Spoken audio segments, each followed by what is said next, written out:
Wakawi taikua, kuyuan tuku ingua, nute wena taviti atu ki teraki, e onore ao ki kunei. I have no idea if that made any sense at all. But that is what ChatGPT told me to say.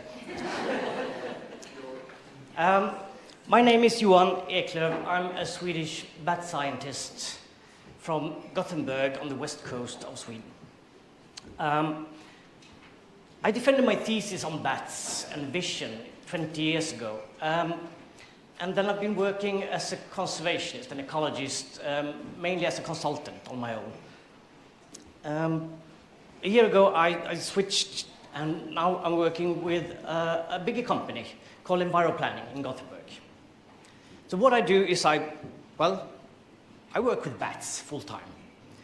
Whenever they are building a road, put up a wind power somewhere, city planning, I'm there looking for bats and telling them not to use so many lights. But working with, I guess I'm supposed to have something to change the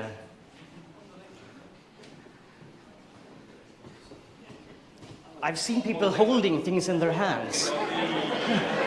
It's on like a... Oh, I moved it.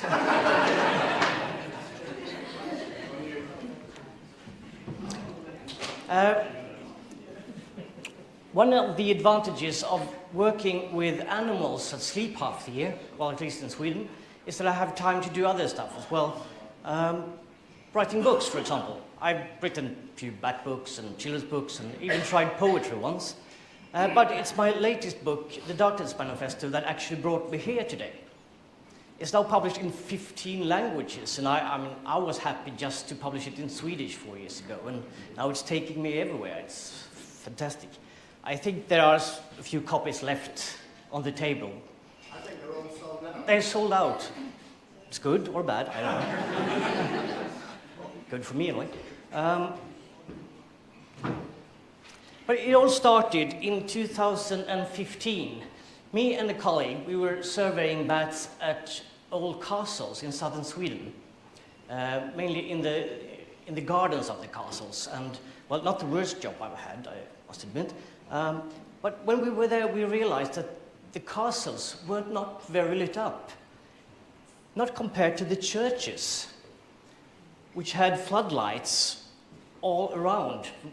4 sides of the churches had floodlights going for all night.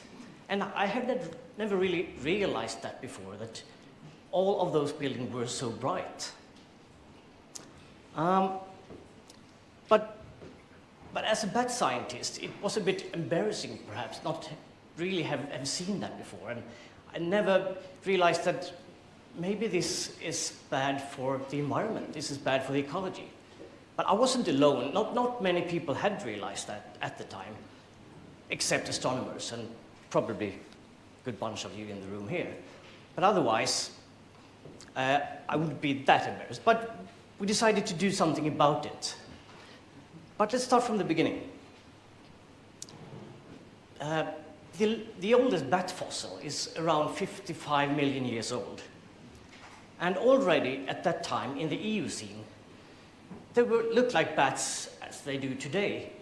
They were nocturnal, they had wings flying, they mostly ate insects, nocturnal insects, and you can actually tell from just, looking at the inside of a fossilized stomach, you can see that the bats were eating nocturnal insects.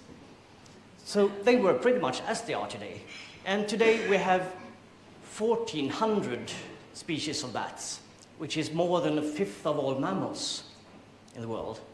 In New Zealand there are 2, I think, the only mammals that should be here. And why are bats nocturnal? Not a single of those species of 1,400 are actually active during daytime, so they've been nocturnal all the time, from these 55 million years and onwards.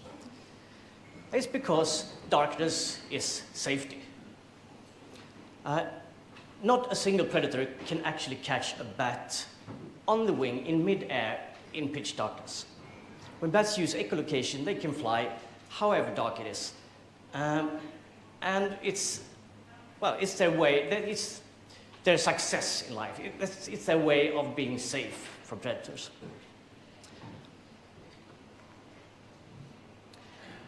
But in the 1980s, it's, well, quite a leap from 55 million years to the 80s, but still.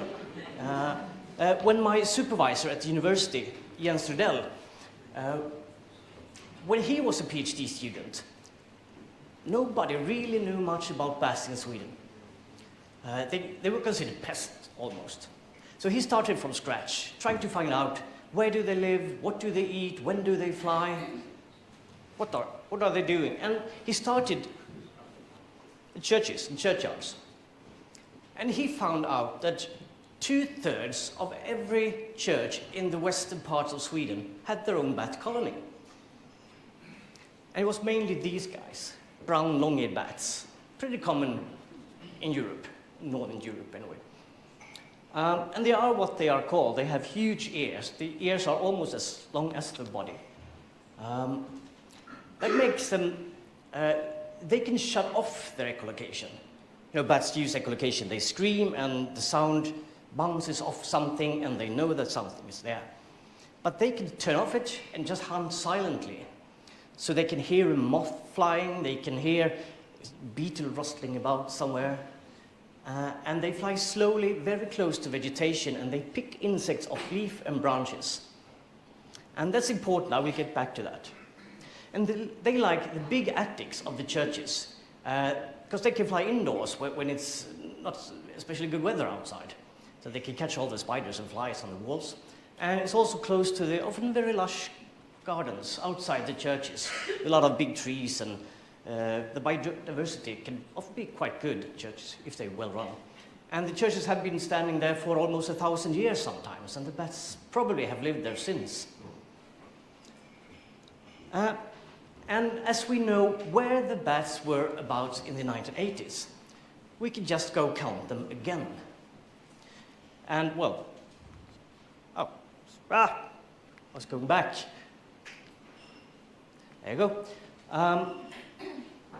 But the churches weren't dark anymore. In the 90s somewhere, this trend with floodlighting started. And now most churches look like this. Either flooded from all sides, or just the tower. It's often very bright. And bats are creatures of habit. They come back to the same place every year, generation after generation.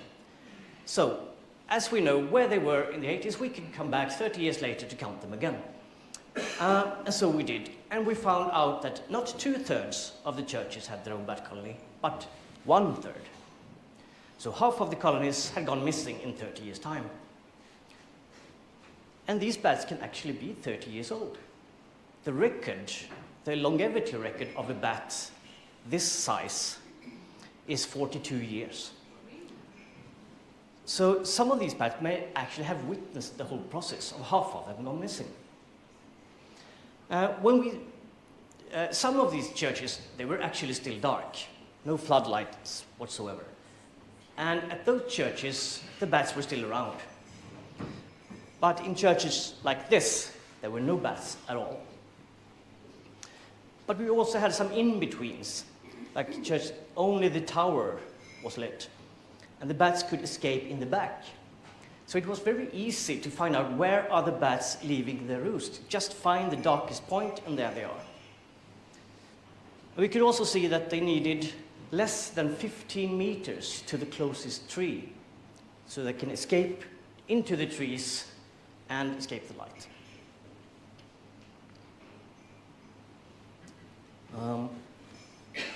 When we counted the bats over a few years, when we counted them flying out of the church, we could see that the numbers were dropping. There were still the colonies were still there when we counted them 2016 and then again 2020, but the individuals dropped. So maybe the light affects not just where they are, but also the number of bats. And if you use these numbers to extrapolate this to the total population size in Sweden, well, not all bats live in churches, but if you do that, you see a dramatic decline of brown long-eared bats.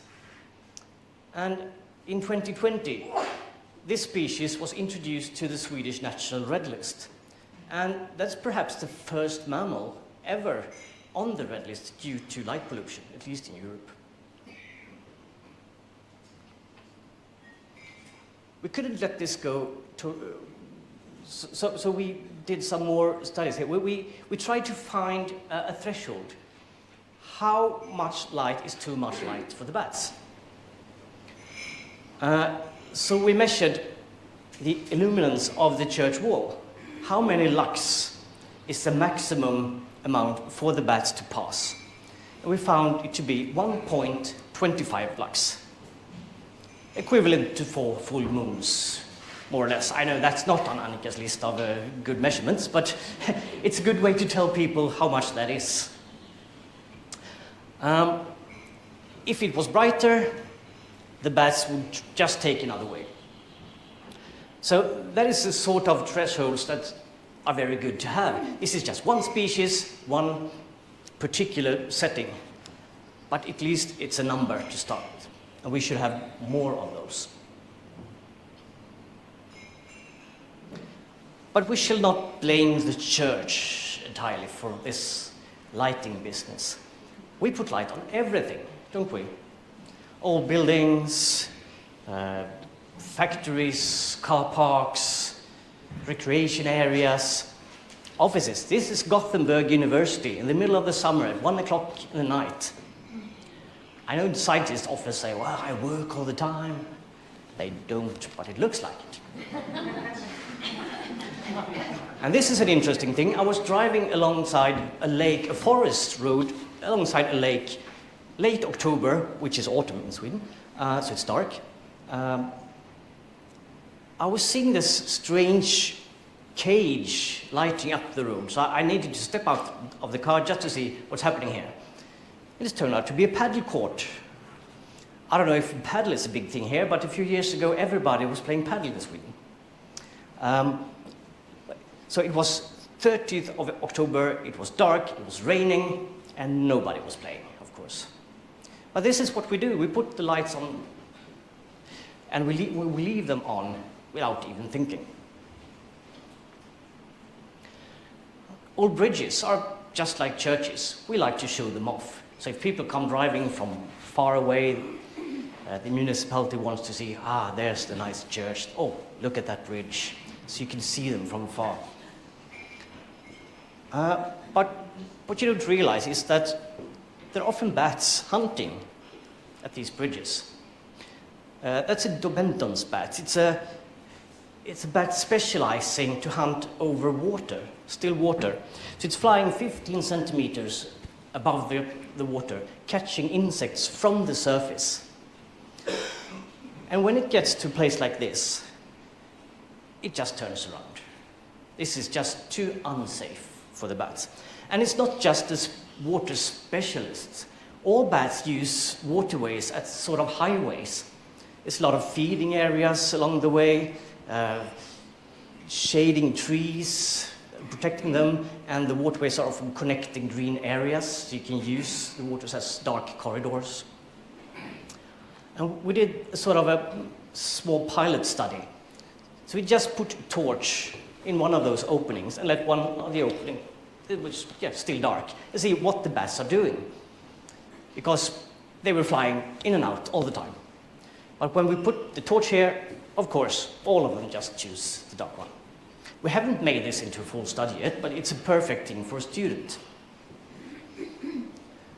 Well, I think I know the result, but you never know. And there are more and more studies about bats saying that lights do affect them. Not surprisingly, but still, it took many, many years before bat scientists really realized that lights do affect them. For example, the bat pups, they grow slower in light-polluted areas. They seem to avoid open areas and lit areas, and they stick to the dark corridors in cities. And they seek protection. They hunt closer to forest and cluttered areas if it's a bright spot. But often people tell me, when I say these things, I've seen bats under streetlights. Actually, that would be a place where people haven't seen bats anywhere else but under streetlights. And that's true. Some bats, you know, I mentioned the long-eared bats flying slowly close to vegetation, and we have the Dubentus bats flying close to water. We have this guy, a northern bat, flying in mid-air, catching insects in free air. I hope that's not an earthquake. I'm not used to it. So what they do is they fly above the street light, they dive into the light cone, catch an insect, and then they fly back. Could be very beneficial for some bats, but they wouldn't live close to the lights because the pups are too sensitive. But when they're out hunting, they can do this. And it's not just northern bats and European pipistrelles. The same thing has been seen in the long-tailed New Zealand bats, New Zealand long-tailed bats. They're also hunting underneath streetlights. But the opposite has also been noted, that they avoid too many streetlights. And one of the prey that is particularly popular among bats under the streetlights is the moth. A moth usually hears bats. They have ears. And as a bat can scream with 130 decibels, well, if you hear them from afar. You can easily avoid them. They do some looping, or they go to the ground, or they just sit on a tree or something. The bats can never catch them. But under a streetlight, it seems like the moths aren't listening. They're easy targets all of a sudden. They don't care about bats. They don't care about ultrasound. We don't really know what's happening, but probably it's just a waste of energy trying to listen for bats when it's daytime. So the moths are a really good snack for a bat usually eating just mosquitoes. But on the other hand, the long-eared bats, they sit in their churches waiting for the night to come because they are the moth specialists as they hunt silently. So they can catch the moths. But instead, the northern bats just steal their prey, so the ecology is shifting here. As streetlights, well, there are in fact smorgasbords for bats. I'm pleased to use the only Swedish word used in English now, smorgasbord. We have all seen how light attracts insects, and we have heard it already a few times these days. But the reason why are insects attracted to light wasn't really known until just a few months ago. There have been a lot of theories. Well, this is also a theory, I guess. But in my book, I tell another story, an older theory about navigating towards distant light sources like the moon. But it seems like in a 3D world, like when you're flying or swimming, you need to know what's up and what's down. So what insects do is they always keep their back to the sky, because the sky is always a little bit brighter than the ground. So they know that what's up and what's down. And when they get to this light here, they just turn their back against it, and they go like this. So they go like in a circle or a spiral around it. They can't escape.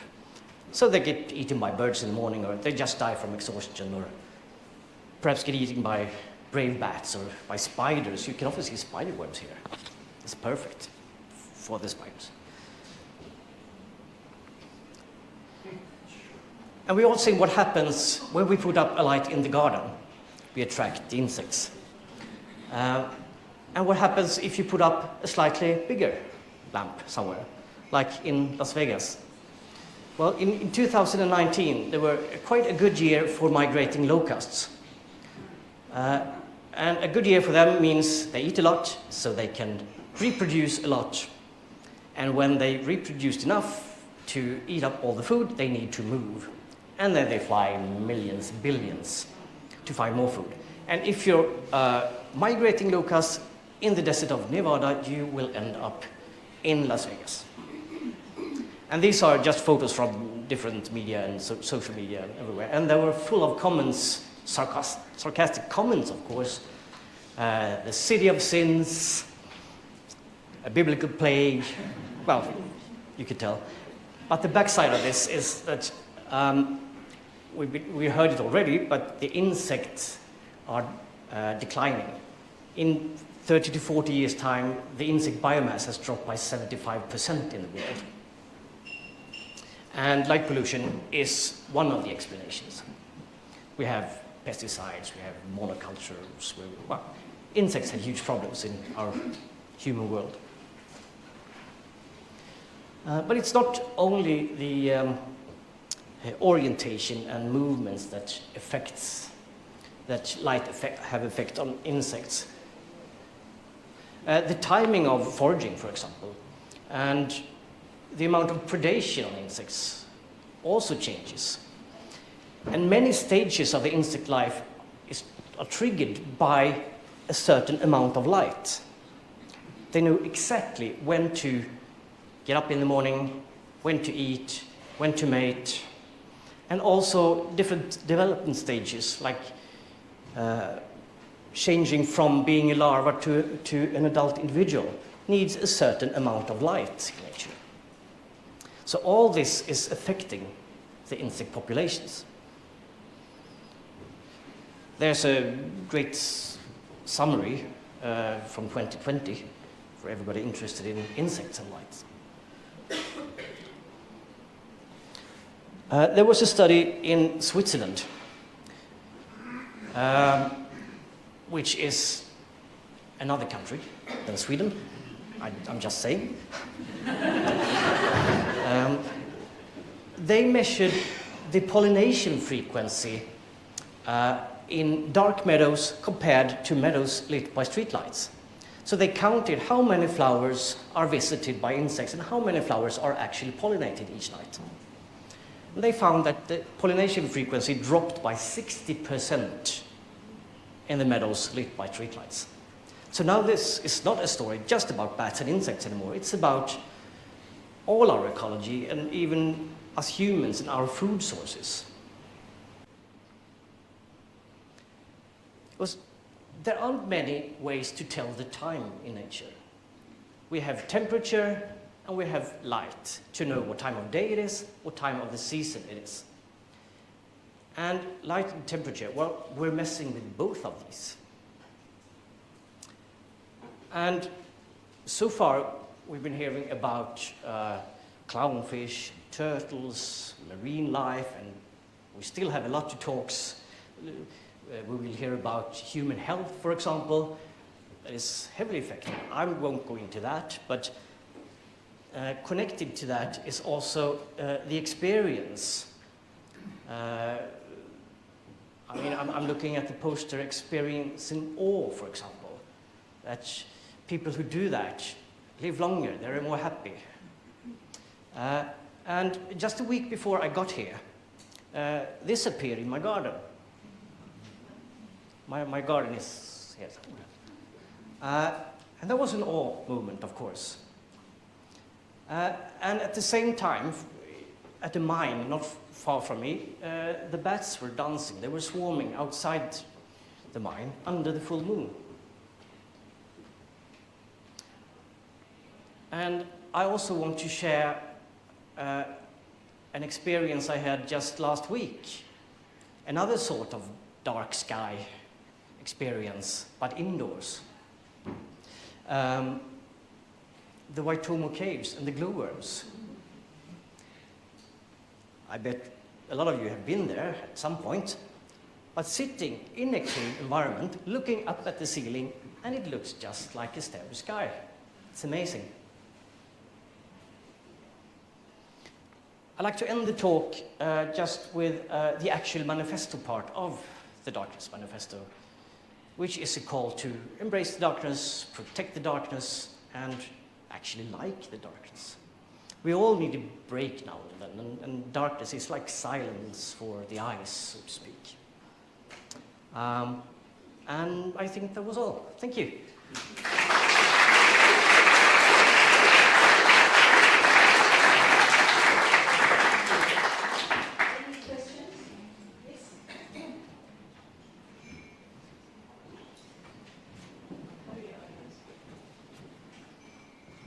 Excellent talk, thank you.